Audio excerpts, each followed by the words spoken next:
Hello friends, F ഗുരു മലയാളത്തിന്റെ പുതിയ ഒരു വീഡിയോയിലേക്ക് എല്ലാവർക്കും സ്വാഗതം.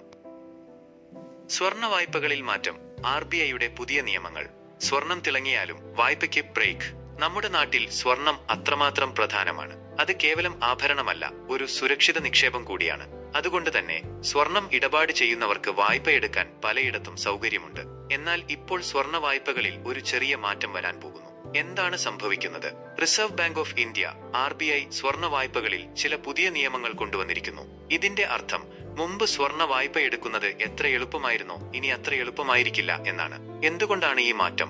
വായ്പ തിരിച്ചടവ്. മുമ്പ് സ്വർണ്ണ വായ്പ എടുത്താൽ അത് ഒറ്റയടിക്ക് തിരിച്ചടക്കേണ്ടി വരുമായിരുന്നു. എന്നാൽ ഇനി മുതൽ മറ്റു വായ്പകൾ പോലെ തന്നെ ചെറിയ ചെറിയ തുകകളായി തിരിച്ചടയ്ക്കാം. ഇതിനെ EMI അഥവാ ഇക്വേറ്റഡ് മന്ത്ലി ഇൻസ്റ്റാൾമെന്റ്സ് എന്ന് പറയുന്നു. വായ്പ എടുക്കുന്നയാളുടെ കഴിവ്, സ്വർണ്ണ വായ്പ നൽകുന്നവർ വായ്പ എടുക്കുന്നയാൾക്ക് തിരിച്ചടയ്ക്കാൻ കഴിയുമോ എന്ന കാര്യം നന്നായി പരിശോധിക്കണം. അതായത് വായ്പ എടുക്കുന്ന വ്യക്തിക്ക് മറ്റു വായ്പകളുണ്ടോ, വരുമാനം എത്രയാണ് തുടങ്ങിയ കാര്യങ്ങളെല്ലാം പരിഗണിക്കും. സ്വർണത്തിന്റെ മൂല്യം. സ്വർണത്തിന്റെ വില കുറഞ്ഞാൽ വായ്പ നൽകുന്നവർക്ക് നഷ്ടം സംഭവിക്കാം. അതുകൊണ്ട് സ്വർണത്തിന്റെ മൂല്യം നന്നായി പരിഗണിച്ച് മാത്രമേ വായ്പ നൽകാവൂ.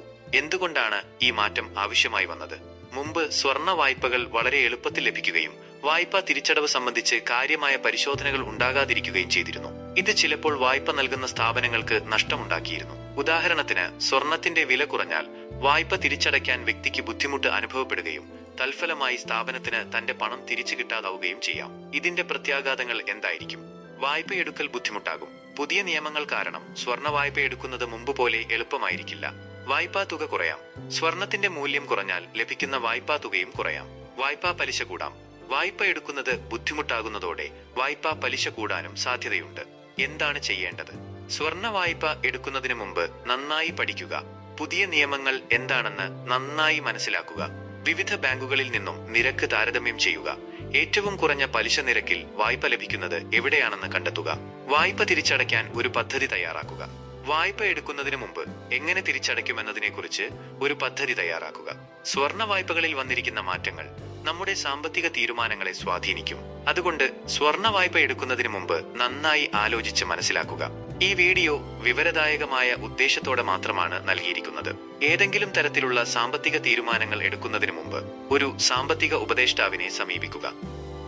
ഈ വീഡിയോ നിങ്ങൾക്ക് ഉപകാരപ്രദമായി തോന്നിയെങ്കിൽ ലൈക്ക് ചെയ്യുക, ഷെയർ ചെയ്യുക, ചാനൽ സബ്സ്ക്രൈബ് ചെയ്യുക. അടുത്ത വീഡിയോയിൽ കാണാം. നന്ദി.